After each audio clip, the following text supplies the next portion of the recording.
An inner critic is that internal voice telling you that what you produce is not good enough, or that you're not smart enough, young enough, old enough, talented enough, pretty enough, and what have you.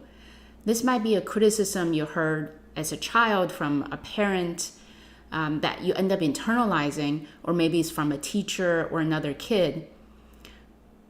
Or maybe you made it up all on your own in order to explain away something or to cope with a certain situation. Perhaps it served you well in the past by relentlessly criticizing your performance. It may have propelled you to greater heights, to good grades in school and staying out of trouble.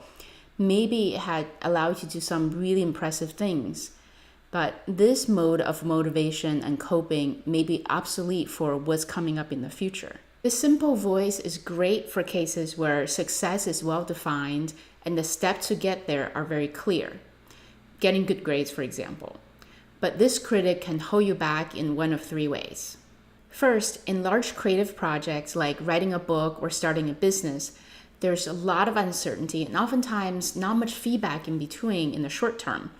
Without external positive reinforcement, the inner critic might go crazy and become so loud and dominating that it paralyzes you with self-doubt. The second thing is that it might make you more risk averse. The inner critic can stir up an overwhelming amount of worry and fear that rather than making you embrace a challenge, you might avoid it altogether. And third, even when this motivational mechanism does work, it tends to create a lot of extra stress because you have to keep beating yourself up to move forward. We all know that kid in school who's always worried about failing the test, but always coming up with a high score. Now, while motivating yourself through fear can help you succeed in the short run, it has a cost associated with it. The stress can burn you out. You need to recover from that burnout before you can psych yourself up again for the next challenge.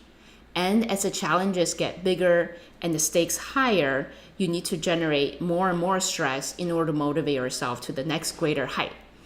And two common things happen at this point.